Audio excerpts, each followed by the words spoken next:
রহমতের নবী বলেন, নারী আর পুরুষগুলো উলঙ্গ দাঁড়াবে হাসরের মাঠে। আম্মা জান আয়েশা রাদিয়াল্লাহু তাআলা আনহা বলেন, ইয়া রাসূলুল্লাহ, নারী পুরুষ যখন উলঙ্গ দাঁড়াবে একটু কি লজ্জা হবে না? রহমতের নবী বলেন, লজ্জা হবে পরের কথা, এমন ভয়ঙ্কর হবে হাসরের মাঠ, একজন আর একজনের দিকে তাকানোরই কোনো হুঁশ থাকবে না। নবীরা পর্যন্ত হাসরের ময়দানে রহমতের নবী বলেন কান্না করবেন। এত পরিমাণ কান্না, উম্মতের কথা ভুলে যাবেন। এই ভয়টা যার অন্তরে ঢুকবে, গুনাহ ছাড়বে, আল্লাহ ওয়াদা দিলেন তাকে জান্নাত দিয়ে দিব। বাদশাহ হারুন রশিদের নাম আপনারা শুনছেন, বড় বাদশাহ, রাষ্ট্র চালায়, আবার বুজুর্গ। তিনি একদিন ওলামায়ে কেরামদের তার প্রাসাদে, রাজপ্রাসাদে ডাকলেন, মেহমানদারি করালেন। কে? তার স্ত্রীর নাম জানেননি? জুবায়দা খাতুন।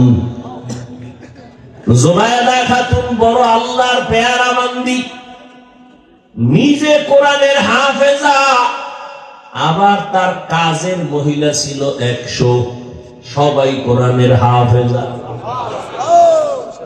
জুবায়দা খাতুন সিদ্ধান্ত নিল, আমার বাড়ির মধ্যে 24টা ঘন্টার সেকেন্ডে সেকেন্ডে যেন প্রতি মুহূর্তে কোরআনের তেলাওয়াতের আওয়াজ শুরু হয়ে যায়। কাজের মহিলাদের শিডিউল করে দিল, আধা ঘন্টা তুমি তেলাওয়াত করবা, তারপরে কাজে যাবা, এরপরে আর একজন আধা ঘন্টা, এইভাবে এমন ভাবে শিডিউল করলো জুবায়দার বাড়ির থেকে 24 ঘন্টাই কোরআন তেলাওয়াতের আওয়াজ।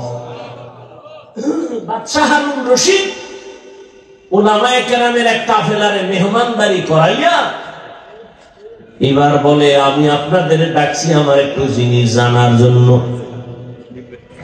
উলামায়ে কেরাম বলেন, কি জানতে চান? আপনারা তো আমাকে চিনেন। বলে, হ্যাঁ চিনি তো। তাহলে আমাকে একটু রেজাল্ট দিবেন আজকে। বলে, কি রেজাল্ট?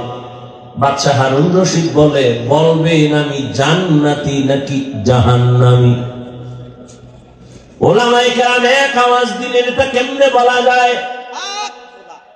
আপনি ভালো কাজ করলে বলা যাবে আপনি জান্নাতের পথে আছেন, তবে জান্নাতি বলা যাবে না। আপনি যদি অন্যায় কাজ করেন তো বলা যাবে জাহান্নামের পথে আছেন, কিন্তু আপনি জাহান্নামী বলা যাবে না। বাদশাহ হারুন রশিদ তো দুনিয়াদার বাদশাহ না, আল্লাহ ওয়ালা বাদশাহ। কি? হ্যাঁ। আর এখন মানুষ কি বলে, হুজুরেরা কিছু বুঝে না, এরা গাঁজা খায় সব বুঝে। পৃথিবীর সব থেকে জ্ঞানের ভান্ডার কোরআন, আর এই কোরআন যার সিনে আছে সে হলো শ্রেষ্ঠ জ্ঞানী।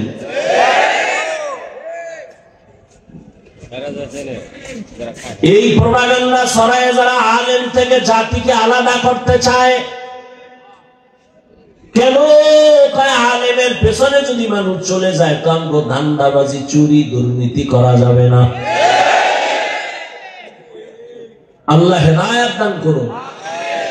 ভাইরা আমার, আল্লাহর আদালতে দাঁড়াইয়া হিসাব দেওয়ার ভয় যতক্ষণ পর্যন্ত আল্লাহর কসম অন্তরে আসবে না, ততক্ষণ পর্যন্ত জমিন থেকে দুর্নীতি, চুরি, ডাকাতি বন্ধ করা যাবে না। রহমতের নবীর হাতে গড়া সাহাবী ওমর ফারুক রাদিয়াল্লাহু তাআলা খেলাফতের দায়িত্ব রাষ্ট্র চালাইতেছেন ওমর। রোম সম্রাট বলে, ওমরের এত দাপট কেন? সবাই ভয় পায় কেন এই ব্যক্তিটারে? যাও তো দেখো তো তার আশেপাশে তার বডিগার্ড কত হাজার। গোয়েন্দারা এসে দেখে, রিপোর্ট দিল, এই রোম সম্রাট ওমর নামের ব্যক্তির কোনো গার্ড নাই, একা একা চলে। একা একা চলে, তার এত পাওয়ার। সেই ওমর যে রাস্তা দিয়ে চলে, শয়তান রাস্তায় চলে না। ঈদের বাকি আছে আর 2-3 দিন, বিবি একদিন বলে, খলিফাতুল মুসলিমিন, সামনে ঈদের আনন্দ, আমাদের বাজার লাগবে না, সন্তানদের জন্য কিছু কাপড় কিনা প্রয়োজন, বলে আমার কাছে টাকা নাই। কে কয়? কারে কয়? কোন সময়? রাষ্ট্র যখন চালাচ্ছেন ওমর, সেই সময় বলে। ওমর বলে, আমি পোশাক কিনবো কিভাবে, টাকা নাই। এবার বিবি বুদ্ধি দেয়, আপনি অর্থ মন্ত্রণালয়ের যে জিম্মাদার আছে, দায়িত্ব আছে, তাকে চিঠি লেখেন আর বলে দেন 1 মাসের অগ্রিম টাকা দিয়ে দিতে, 1 মাস অগ্রিম বেতন। ওমর চিঠি লিখলেন, বাহককে বললেন, যাও, আবু ওবায়দা ইবনুল জাররাহ অর্থ মন্ত্রণালয়ের দায়িত্বে আছে, যাও আমার চিঠি দাও। বাহক চিঠি নিয়ে যখন আবু ওবায়দার কাছে চলে গেলেন, আবু ওবায়দা চিঠি দেখা হাউ মাউ করে কান্না শুরু করলেন। দেখছেন নি কারবার? হারকে দারাত খৌফে হক দার দিল মাদাগম, জান্নাতুল মাওয়া দেহাদ ও রামাকা। আবু ওবায়দা কান্না করে উল্টা আরেকটা চিঠি লিখলেন ওমরের কাছে, খলিফাতুল মুসলিমিন, আপনার কাছে আমার 2টা প্রশ্ন লিখে দিলাম, জবাব দিলাম, 1 মাসের অগ্রিম বেতন দিয়ে দিব। আপনি অর্ডার দিলে তো সব দিয়ে দেওয়া উচিত, কিন্তু যেহেতু আল্লাহকে ভয় করি, সে কারণে চিঠি লিখলাম, উল্টা 2 প্রশ্নের জবাব দিবেন, 1 মাসের অগ্রিম দিয়ে দিবেন। ওমরের কাছে যখন বাহক চিঠি দিয়ে দিল, খলিফাতুল মুসলিমিন ওমর চিঠি দেখা তিনিও কান্না শুরু করলেন। ওমর চোখের পানি ছেড়ে কাঁদতেছেন। চিঠির মধ্যে 2 প্রশ্ন লেখা। এক প্রশ্ন হলো, ওমর খলিফাতুল মুসলিমিন, আপনি যে আগামী 1 মাসের অগ্রিম টাকা চাইলেন, গ্যারান্টি দেন আপনি আগামী মাস বাঁচবেন নি? মৌত কাসিন কুল্লু নাসিন শারেবু, কবরু বাইতিন কুল্লু নাসিন দাখিলু। ওমরের অন্তরে চোট লেগে গেল। দ্বিতীয় প্রশ্ন, খলিফাতুল মুসলিমিন, আজ আপনি ক্ষমতার চেয়ারে আছেন, আগামী মাস আপনি চেয়ারে থাকবেন কিনা, জনগণ রাখবে কিনা গ্যারান্টি? আগামী মাস জনগণ রাখবেনি নাকি আপনি জহুরের আগে যেতে হবে? গ্যারান্টি দেন, আগামী মাস বাঁচার গ্যারান্টি দেন। ওমর চোখের পানি ছেড়ে দোয়া করে, হে মালিক, আমার আবু ওবায়দারে তুমি কবুল করে দাও। আমার অন্তর চোখ আমার আবু ওবায়দা খুলে দিল। हर के दारत खौफे हक़दार दिल मदागम जन्नतुल मावा देहदो रामकाम। আল্লাহ বলেন, যতই বাহাদুরি করো দুনিয়ায় থাকা যাবে না। আসতে যেহেতু হবে, কোথায় আসবা? আসতেই হবে। তবে আসার আগে রেডি হয়ে আসো, যুদ্ধ হবে তোমার সাথে, রেডি হয়ে আসো। আসতেই হবে। কেউ থাকতে চাইলেও পারে নাই, পারবেও না, আসতেই হবে। তো দুনিয়ার দাম নাই, আল্লাহর কাছে যেতেই হবে। পাঠাইলেন কেন? কে পাঠাইছেন? আমরা জোর করে আসছি? কে পাঠাইছেন? তো আল্লাহ কেন পাঠাইলেন? আল্লাহ কয়, আসল বাড়ির কিছু বাজার করার জন্য দুনিয়ায় পাঠাইছে। সকাল 10টায় সন্তানকে বাবায় বলে তাড়াতাড়ি তরকারির বাজারে যাও, মাছ ডাল চাল নিয়ে আসো, দুপুরে মেহমান আসবে, রান্না করতে হবে, দ্রুত যাও, টাকা নাও। ছেলে টাকা নিয়ে দৌড় বাজার সদাই করে চলে আসবে, মেহমান ঘরে দুপুরে আসবে, খানা রান্না হবে। ছেলে বাজারে গিয়ে দেখে মজার মজার খেলা চলতেছে, রং বেরঙের বাতি জ্বলতেছে, বিল্ডিং দেখা পাগল হয়ে গেছে। ওই মজা পাইয়া এখানে খেলা, ওখানে ক্যানভাসার, ওখানে বিল্ডিং, ওখানে টেলিভিশন, সব দেখা ও যে বাজার করবে খেয়ালই নেই। দেখতে দেখতে দেখতে দেখতে আজানের টাইম ঘনিয়ে হঠাৎ করে মনে পড়লো, আরে আমি আসছি তো বাজার করার জন্য। টাইম তো শেষের দিকে, দৌড়ে গেল তরকারির বাজার। তরকারিওয়ালার দাম কত কইয়া পকেটে হাত দিয়ে দেখে যে কটা টাকা দিছিল তাও হারায় গেছে। এবার কানতেছে, আমার উপায় কি? বাবা লাঠি একটা নিয়ে রেডি, আইলেই ফিডান, বাজার আনলে ফিডান, এরপর কোন ঢোক। আর যদি বাজারও আনতে না পারে তো ঘরে জায়গাই নেই। আল্লাহ তাআলা বলেন, হে বান্দা, ঈমানের টাকা দিয়ে তোরে দুনিয়ায় পাঠাইছি আখিরাতের বাজার করার জন্য। বাজার হলো আমল। তোর ঈমানের আলো দিয়ে পাঠাই দিছি, ঈমানের টাকা আছে। মূল কি আমাদের? ঈমান। মূল কি? ঈমান দিয়ে পাঠাইছেন।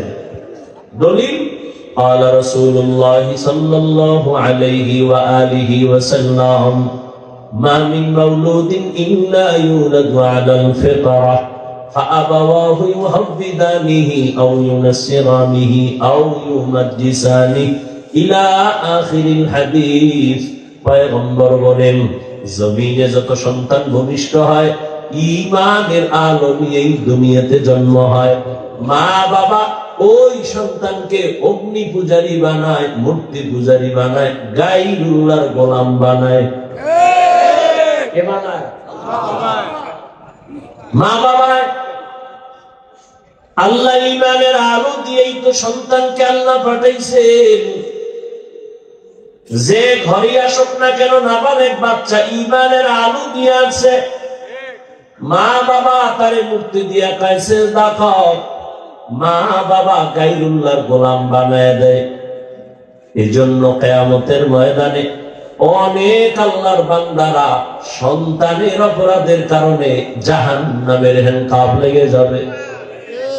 আল্লাহ জিজ্ঞেস করবেন, হে সন্তান, নামাজ পড়েছো? বলে পড়ি নাই। রোজা রাখছো? রাখি নাই। কেন? সন্তান বলবে, আমার কোনো দোষ নাই, আমার মা বাবার কারণে আমি ঝামেলায় পড়েছি। আমার আব্বা আম্মা কোনোদিন আমাকে কোরআন শিখায় নাই, নামাজের কথা বলে নাই।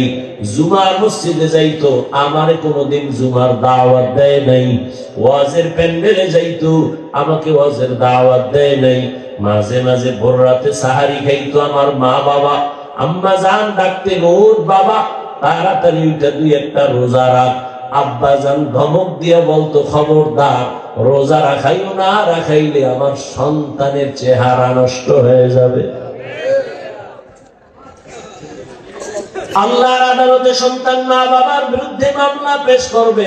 রব্বানা ইন্না আতা'না সাদাতানা ওয়া কুবারানা ফাআদাল্লুনাস সাবিলা। আমার মা বাবার কারণে আমি জাহান্নামের পথে চলে গেলাম। মা বাবা যদি ছোট থেকে চেষ্টা করতো তাহলে তো আমি একটু লাইনে চলে আসতাম, নামাজ শিখতাম, রোজা শিখতাম।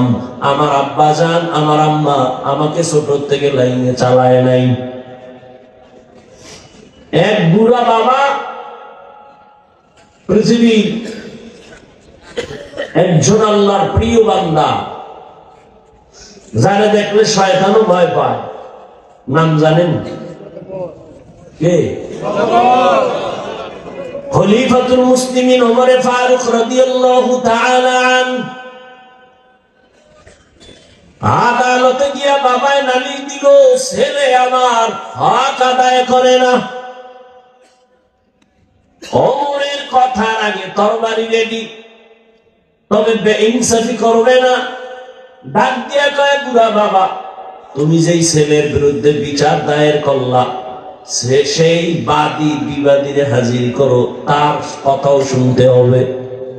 ছেলেরে যখন হাজির করা হলো, এই ছেলে তুই বাবার হক আদায় করো না কেন? ছেলে বলে খলিফাতুল মুসলিমিন, আমার কোনো কথা বলার অনুমতি আছে কিনা? বলে আছে, বল। বলে আব্বা আম্মার পক্ষ থেকে আমার উপরে কোনো হক আসেনি। ওমর কয় আছে তো, জানতে পারিনি। কয় পারো তো। ওমর এবার একটা একটা বলতেছে, মা বাবার পক্ষ থেকে সন্তানের উপরে প্রথম হক, একজন পুরুষ হিসেবে তার প্রথম হক হলো একটা সতীসাধ্যী নেককারিনী স্ত্রী ঘরের মধ্যে নিবে, ভালো একটা মা ঘরে আনবে। ছেলে ডাক দিয়ে কয় খলিফাতুল মুসলিমিন, আমার আব্বা জান এই দায়িত্বটা ভালো পালন করে নাই। আমার আব্বা ভালো মা ঘরে নেয় নাই, সমাজের দানা কাটা ভরি আমার বাবায় নিয়ে আসছে। দানা কাটা ভরি সেই তো দানা কাটে।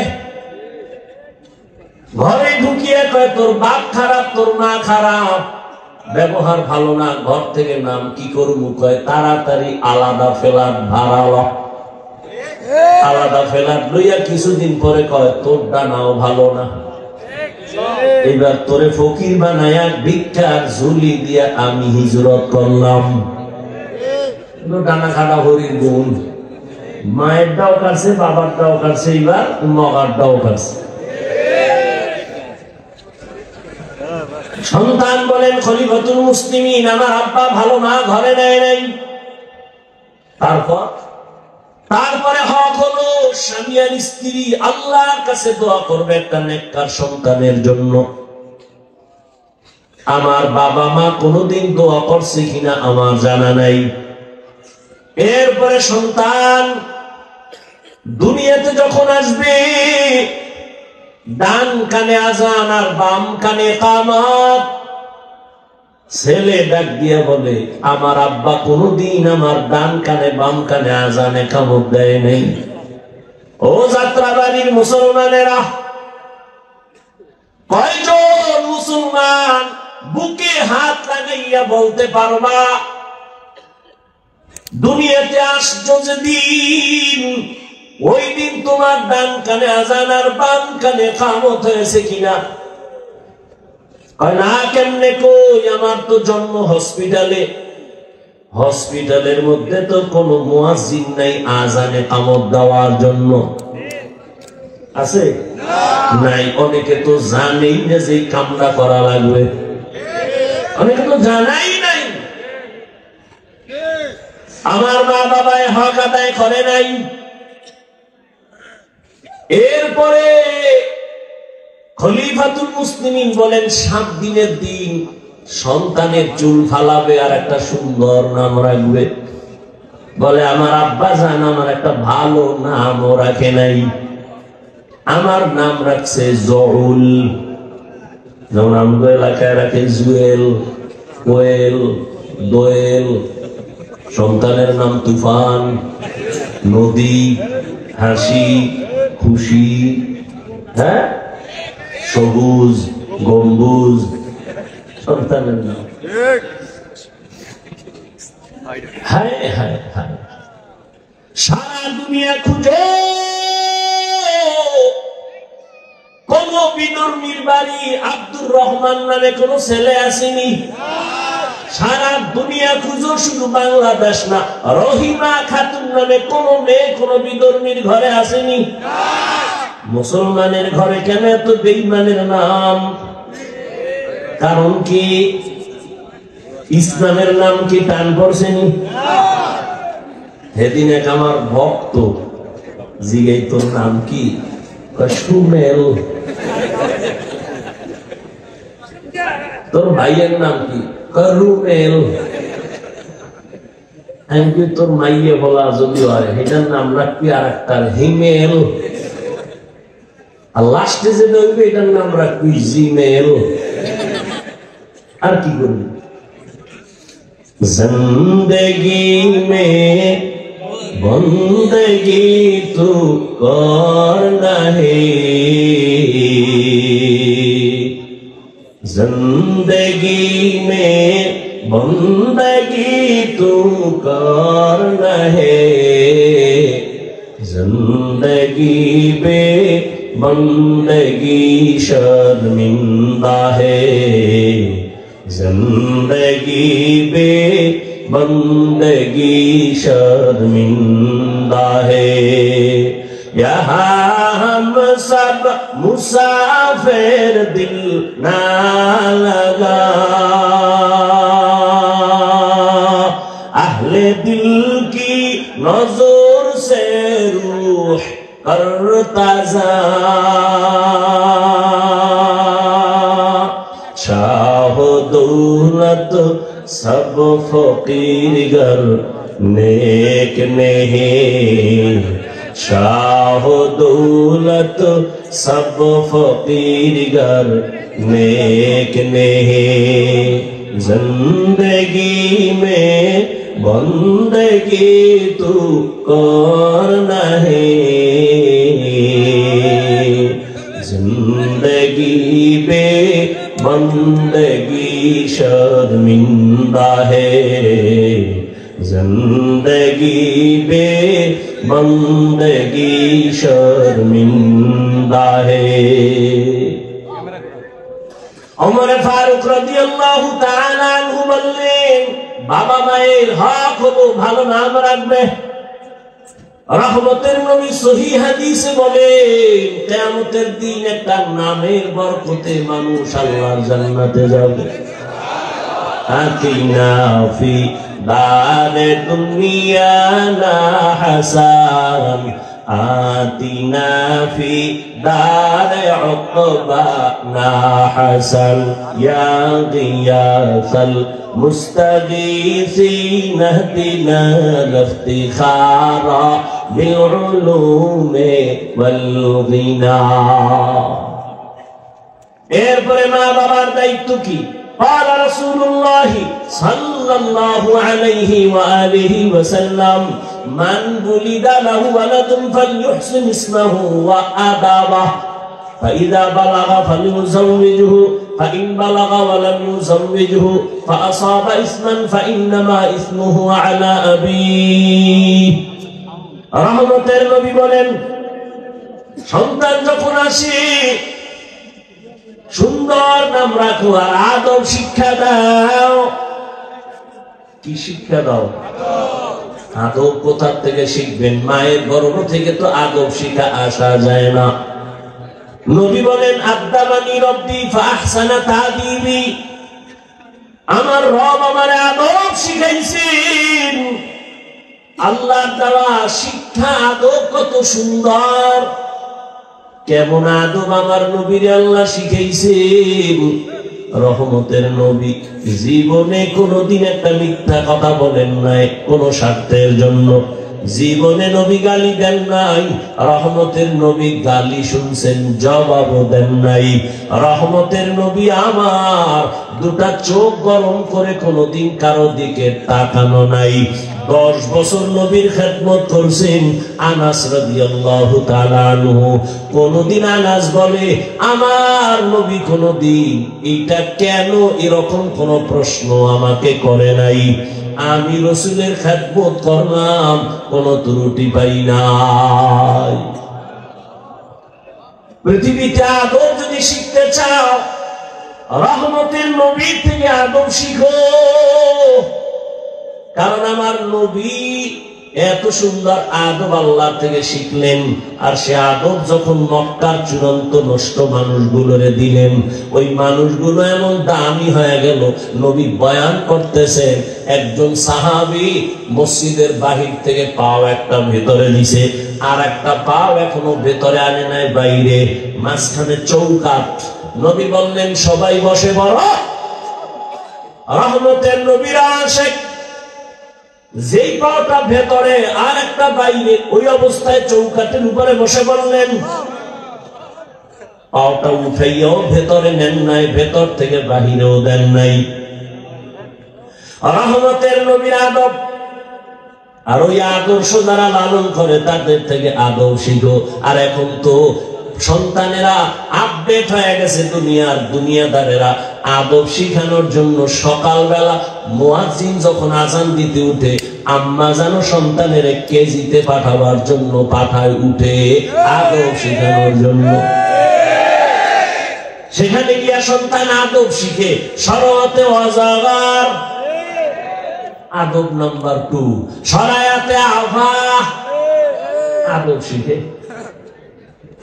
আর এই সন্তান রহমতের নবীর আদর্শ মাদ্রাসায় যখন যাবে, ওই সন্তানটা পড়বে সরাতে ওযু, সরায়াতে আল্লাহ। কি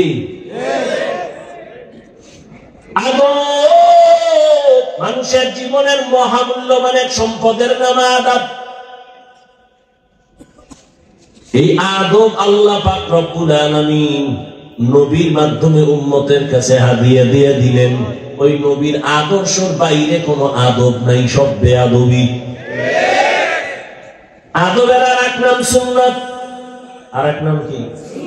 তুকু যাও সুন্নতে আহমদ কুজাবা মুহাম্মদ কাইবুয়াদ নিসবতরা মান আহাব্বা সুন্নতি কওলে রাসূল মাজদায়ে কানা মাইহাদ কুন কবুল।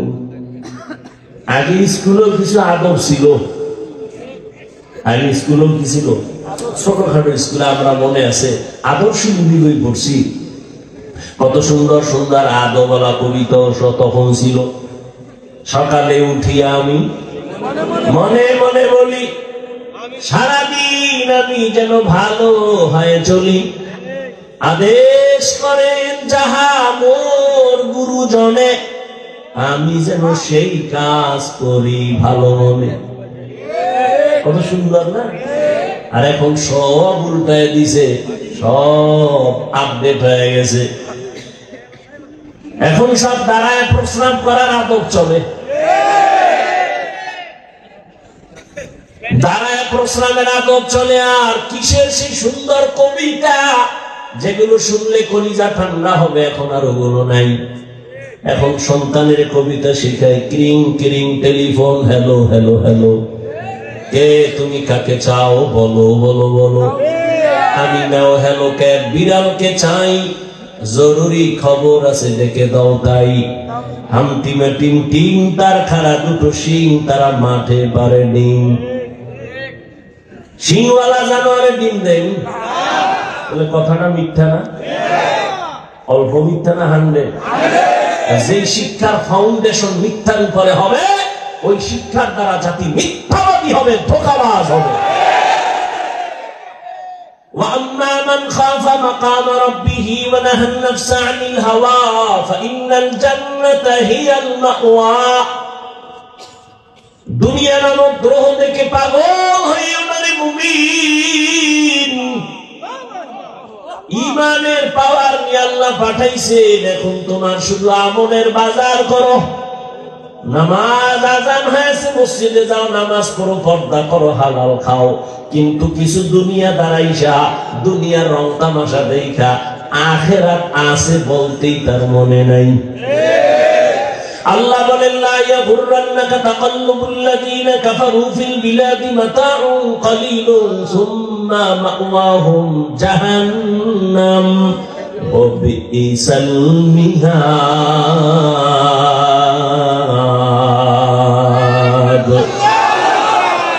বেঈমান মুশরিক কাফেরের বানানো গুলশান দেখে পাগল হইও না রে উম্মত।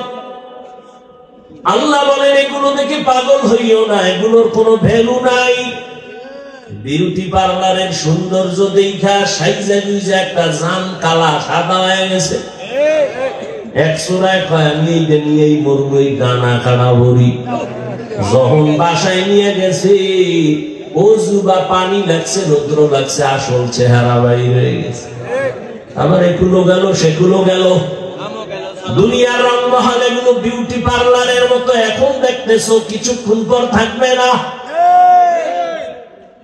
কিছুই না।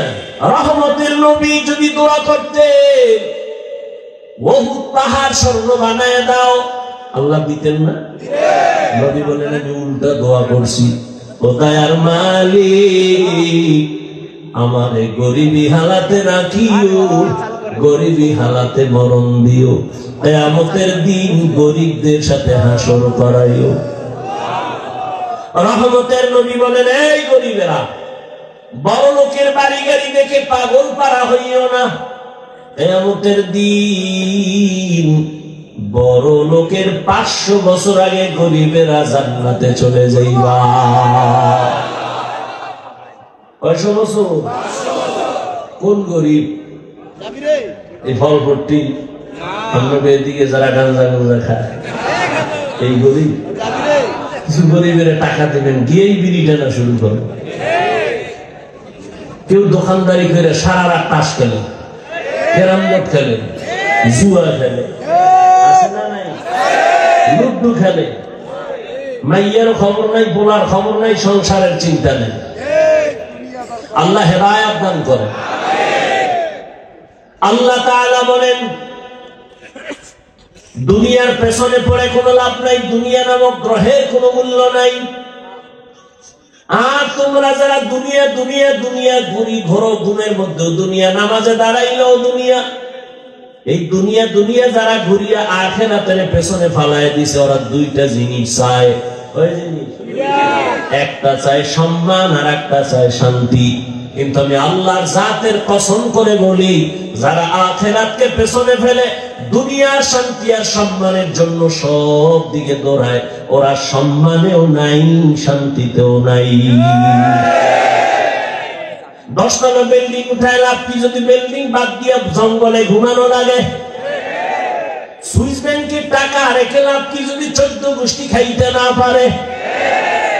টাকা দিয়ে সম্মান কিনলে এই সম্মান থাকে না। আর আমার মাওলায় যদি সম্মান দেন, এই সম্মান কেউ নিতে পারে না। পারে? এই মুহূর্তে তাকায় দেখো কত কান্না, কত কান্না। কিন্তু চেয়ারম্যানের চেয়ারের মেয়াদ শেষ, এমপির মেয়াদ শেষ, মন্ত্রীর মেয়াদ শেষ, কিন্তু আখিরাত ওয়ালারা যেই চেয়ারে বসে, ও চেয়ারের কোনো তো মেয়াদই নাই। কে দিছে সম্মান? আল্লাহ সম্মান দিছে। ও দুনিয়াদারেরা, যারা আখিরাত বাদ দিয়া দুনিয়ার পেছনে দৌড়াও, বলো কার পেছনে ঘুইরা কি পাওয়ার আশায় দাড়ি কেটে ফেলেছ?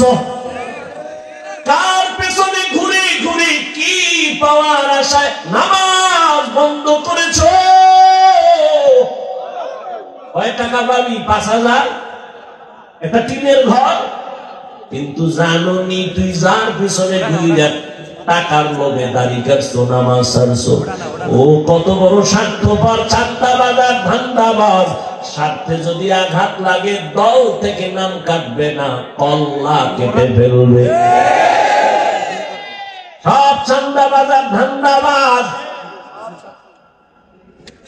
আল্লাহর মুহাব্বত নিয়ে যারা আছে, এরা সম্মানেও আছে, শান্তিতেও আছে, এখনো আছে, এই মুহূর্তেও আছে। সম্মান দেওয়ার মালিককে, শান্তি দেওয়ার মালিককে। قال رسول الله صلى الله عليه وآله وسلم من أحب دنياه وذر بآخرته ومن أحب آخرته وذر بدنيا فآثروا ما يبقى على ما يفنى। যে ব্যক্তি দুনিয়াকে আপন করে নিল, আখিরাত বরবাদ হয়ে গেল। যে আখিরাতের আপন করবে, দুনিয়া তার পেছনে চলে যাবে। আর আল্লাহর নবী বলেন, ক্ষণস্থায়ী দুনিয়া পেছনে ফেলো, আখিরাতের অন্তরে জায়গা দিয়ে দাও।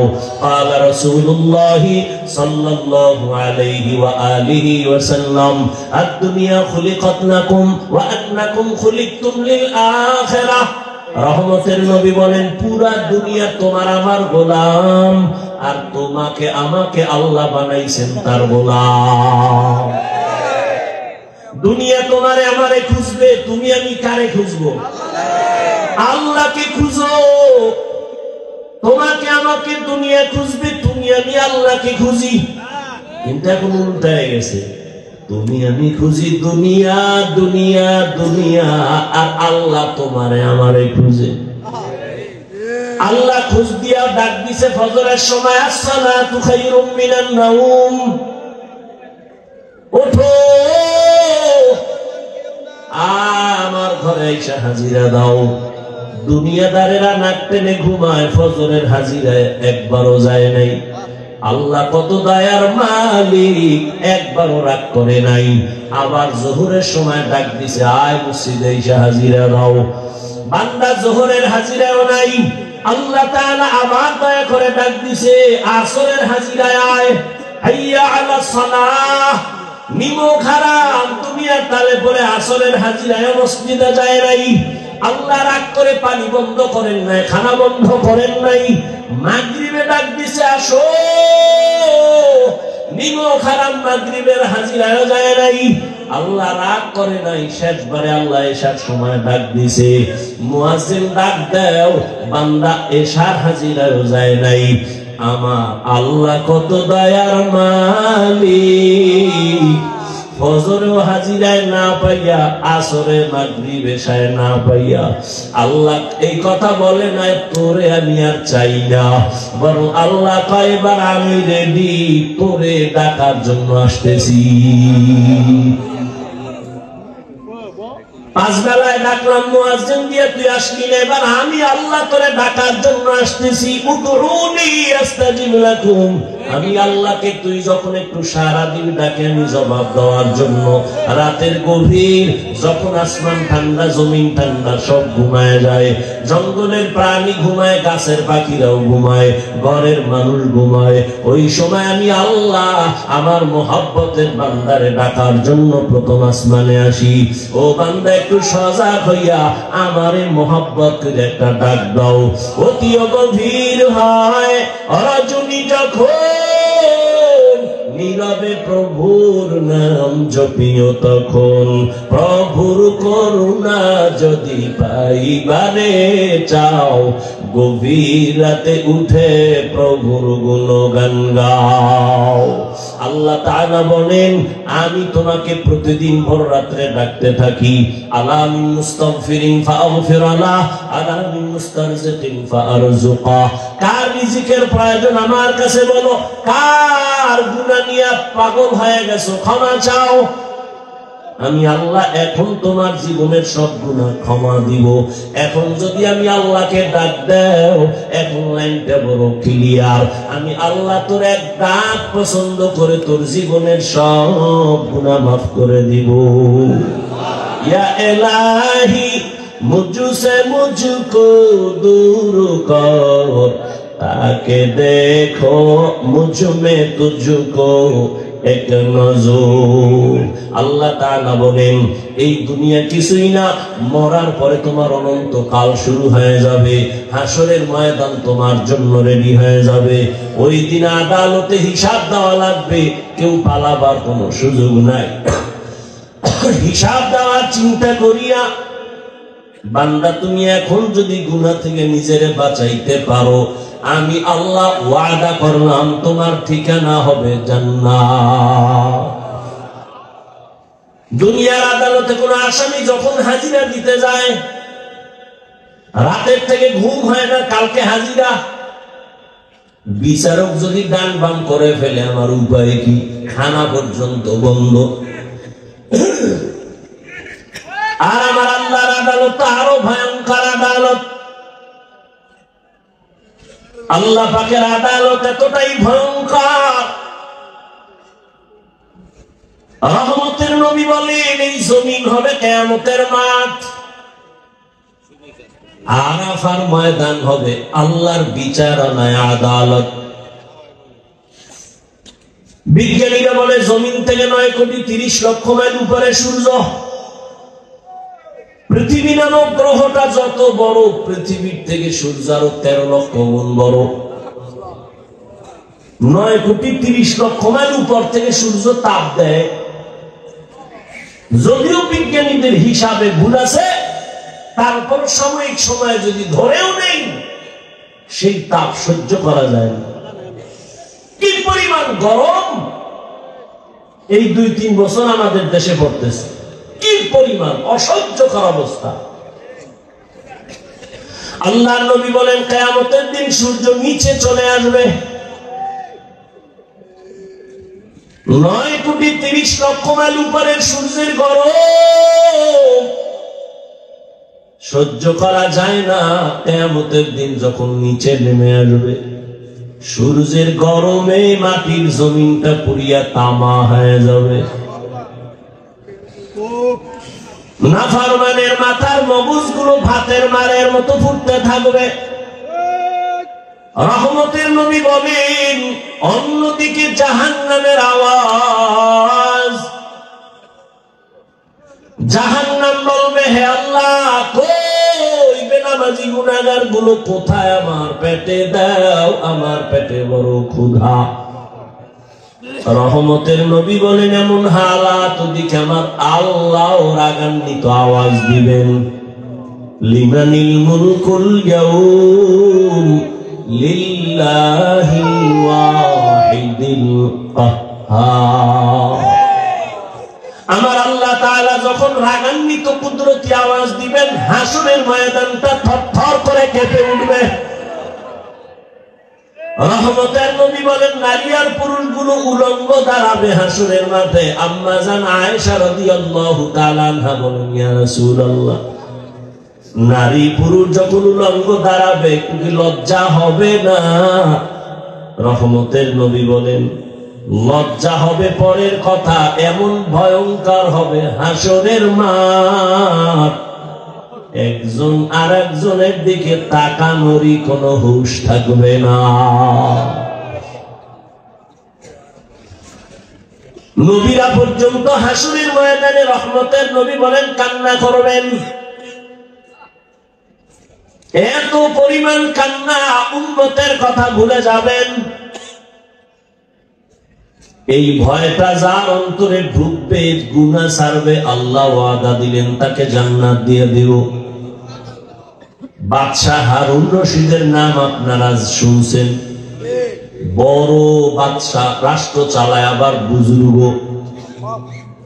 তিনি একদিন ওলামায়ে কেরামদের তার প্রাসাদে, রাজপ্রাসাদে ডাকলেন, মেহমানদারি করালেন। কে? তার স্ত্রীর নাম জানেননি? জুবায়েদা খাতুন। জুবায়েদা খাতুন বড় আল্লাহর পেয়ারা বান্দি, নিজে কোরআনের হাফেজা, আবার তার কাজের মহিলা ছিল 100, সবাই কোরআনের হাফেজা। জুবায়েদা খাতুন সিদ্ধান্ত নিল, আমার বাড়ির মধ্যে 24টা ঘন্টার সেকেন্ডে সেকেন্ডে যেন প্রতি মুহূর্তে কোরআনের তেলাওয়াতের আওয়াজ শুরু হয়ে যায়। কাজের মহিলাদের শিডিউল করে দিল, আধা ঘন্টা তুমি তেলাওয়াত করবা, তারপরে কাজে যাবা, এরপরে আর একজন আধা ঘন্টা, এইভাবে এমন ভাবে শিডিউল করলো, জুবায়েদার বাড়ির থেকে 24 ঘন্টাই কোরআন তেলাওয়াতের আওয়াজ। বাদশাহ হারুন রশিদ উলামায়ে কেরামের এক কাফেলারে মেহমানদারি করাইয়া এবার বলে, আমি আপনাদের ডাকছি আমার একটু জিনিস জানার জন্য। উলামায়ে কেরাম বলেন, কি জানতে চান? আপনারা তো আমাকে চিনেন। বলে, হ্যাঁ চিনি তো। তাহলে আমাকে একটু রেজাল্ট দিবেন আজকে। বলে, কি রেজাল্ট? বাদশাহ হারুন রশিদ বলে, বলবেন আমি জান্নাতি নাকি জাহান্নামী। উলামায়ে কেরাম এক আওয়াজ দিলেন, এটা কেমনে বলা যায়? আপনি ভালো কাজ করলে বলা যাবে আপনি জান্নাতের পথে আছেন, তবে জান্নাতি বলা যাবে না।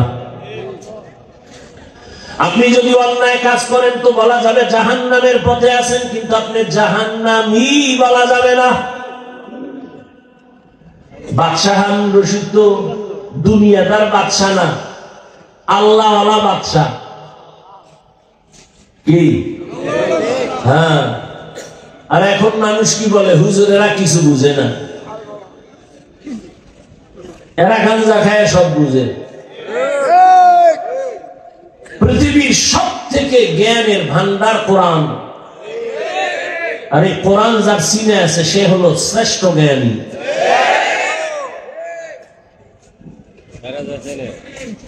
এই প্রপাগান্ডা ছড়ায় যারা আলেম থেকে জাতিকে আলাদা করতে চায়। কেন?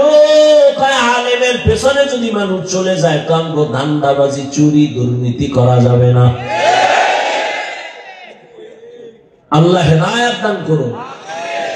ভাইরা আমার, আল্লাহর আদালতে দাঁড়াইয়া হিসাব দেওয়ার ভয় যতক্ষণ পর্যন্ত আল্লাহর কসম অন্তরে আসবে না ততক্ষণ পর্যন্ত জমিন থেকে দুর্নীতি চুরি ডাকাতি বন্ধ করা যাবে না। রহমতের নবীর হাতে গড়া সাহাবী ওমরে ফারুক রাদিয়াল্লাহু তাআলা খেলাফতের দায়িত্ব রাষ্ট্র চালাইতেছেন ওমর। রোম সম্রাট বলে ওমরের এত দাপট কেন, সবাই ভয় পায় কেন এই ব্যক্তিটারে? যাও তো দেখো তো তার আশেপাশে তার বডিগার্ড কত হাজার। গোয়েন্দারা এসে দেখে, রিপোর্ট দিল এই রোম সম্রাট ওমর নামের ব্যক্তির কোনো গার্ড নাই, একা একা চলে, একা একা চলে, তার এত পাওয়ার। সেই ওমর যে রাস্তা দিয়ে চলে শয়তান রাস্তায় চলে না।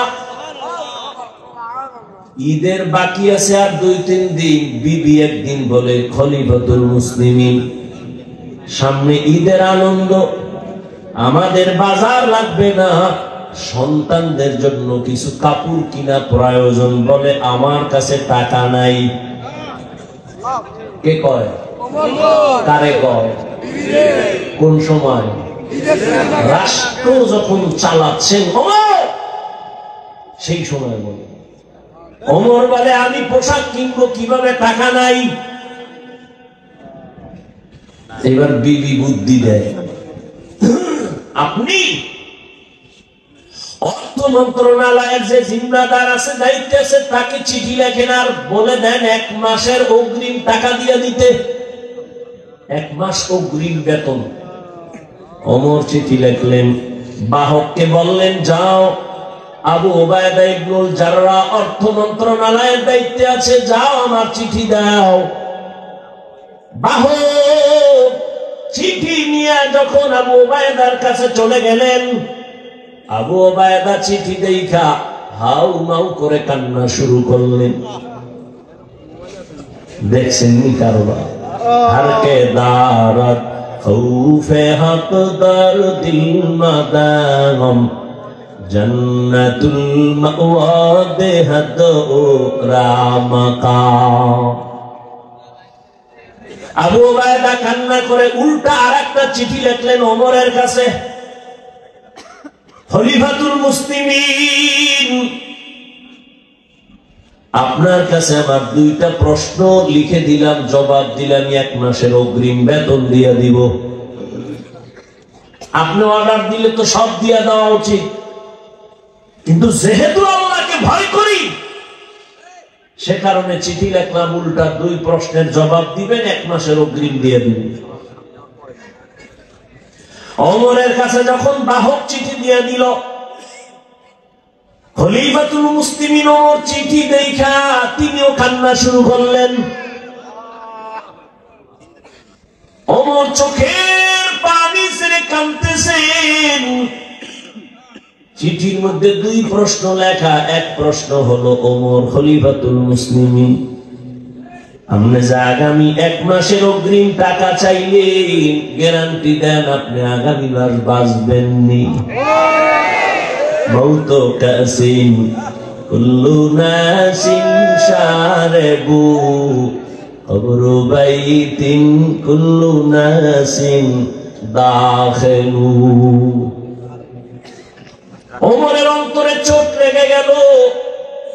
দ্বিতীয় প্রশ্ন, খলিফাতুল মুসলিমিন আজ আপনি ক্ষমতার চেয়ারে আছেন, আগামী মাস আপনি চেয়ারে থাকবেন কিনা, জনগণ রাখবে কিনা গ্যারান্টি? আগামী মাস জনগণ রাখবেনি নাকি আপনি জোহরের আগে যেতে হবে? গ্যারান্টি দেন, আগামী মাস বাঁচার গ্যারান্টি দেন। ওমর চোখের পানি ছেড়ে দোয়া করে, হে মালিক আমার আবু উবায়দারে তুমি কবুল করে নাও। আমার অন্তর চোখ আমার আবু উবায়দা খুলে দিল। हर के दारद खौफ हक़दार दिल मदाम जन्नतुल मावा देहा दो रामकाम। বাদশা হারুন রশিদ বলে, বলো আমি জান্নাতি না জাহান্নামী? সব আলেম বললেন এটা বলা যাবে না। হারুন রশিদ কইতে খাওয়াইলাম ভাও, যেই ভিআইপি মেহমানদারি করাইলাম, আমারে বলবেন আমি জান্নাতি না জাহান্নামী? আপনি বলেন পারেন না, বলা যাবে না। কি আর করার, আলেমের উপরে কথা তো আর বলাই যাবে না। আল্লাহর কুদরত। ওই মজলিসের পেছন দিকে একটা বালক ছিল 9 বছরের। 9 বছরের বালক দাঁড়ায় গেছে পেছন থেকে। বাদশা জাহাপনা, যদি অনুমতি দেন আমি বাচ্চা মানুষ একটু কথা বলবো। বাদশা হারুন রশিদকে বলো। বললে কিরকম সুরে বলা যাবে? আমাকে সামনে আসার রাস্তা দেন। সব আলেম না সাইয়েদ। এই বাচ্চাকে সামনে এসে গেল। এবার আপনার প্রশ্ন কি? আমি জান্নাতি না জাহান্নামী? জবাব দাও। 9 বছরের বালক কয় জবাব দিতে আমি পারবো, তবে আমার প্রশ্ন আছে। কি? যে প্রশ্ন করে সে বড় না জবাব দেয় সে বড়?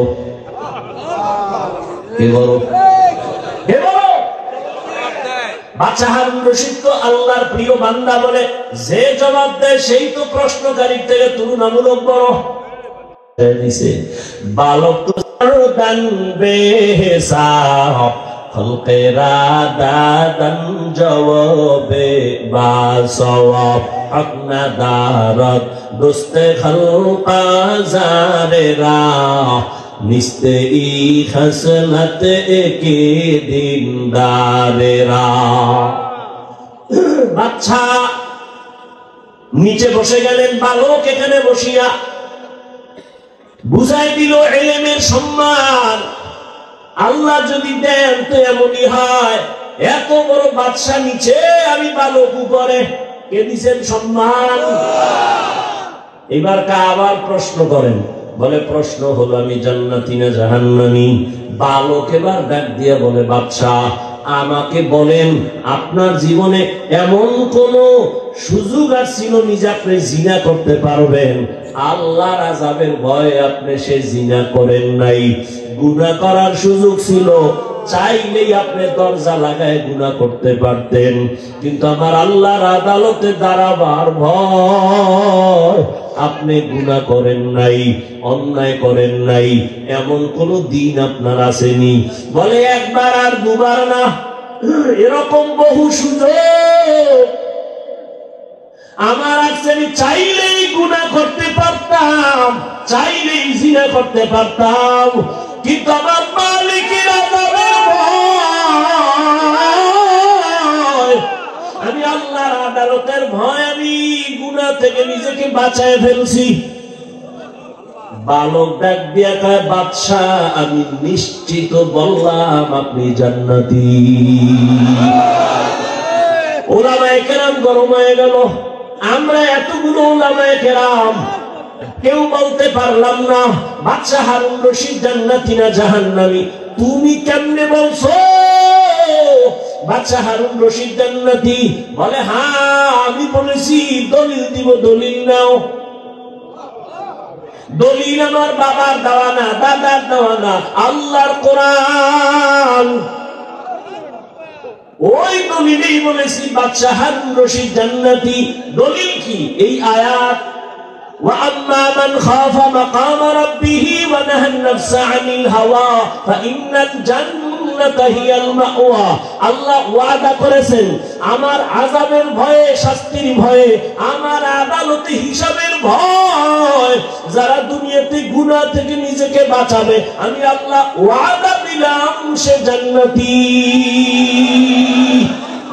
আতিনা ফি দারে দুনিয়া না হাসান آتنا في دار عقبانا حسن يا غياث المستغيثين اهدنا لافتخارا بالعلوم والغنى ہر غریب نیکو تو تیار ہے جو نہ مانگے اس سے تو بیزار ہے আর আল্লাহর ভয় অন্তরে জমা করার জন্যই তো এই ওয়াজের আয়োজন। আল্লাহ ওয়ালাদের নেক নজর, আল্লাহ ওয়ালাদের মজলিসে বসিয়া আখিরাতের আলোচনা শুনিয়া অন্তরে ভয় ঢুকাও। ওরে এই দুনিয়া কিছুই না, আজ আমার বাড়ি গাড়ি যাই বলি কিন্তু কিছুই আমার সঙ্গে যাবে না। তিনটা সাদা কাপড়ের প্যাকেট হয়ে যেদিন ঢুকিয়া যাওয়া, এখন আমার জন্য কত সম্মানের গাড়ি আর চেয়ার, তখন আমারে তিনটা কাপড়ের একটা কাফন কেউ বাড়াইয়াও দিবে না।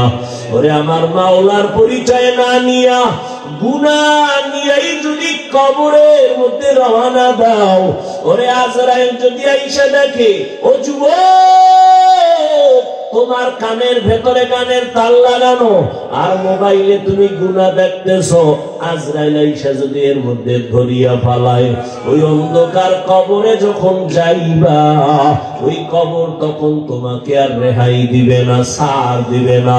এরে নবীর উম্মতের দল, ওই কবরের আযাব সহ্য করার শক্তি কিন্তু কারো হবে না। এরে আল্লাহর বান্দারা, এই ভয়টা সাহাবায়ে কেরামের মধ্যে যখন ঢুকছে, আজীবন তারা কান্না করে করে আল্লাহর মহব্বত নিয়ে চলছেন। এরে আল্লাহর গোলাম, এখনো সময় আছে, তওবা করো। আল্লাহ ওয়ালাদের নেক নজর ছাড়া অন্তর সোজা করা কোনোভাবেই সম্ভব না।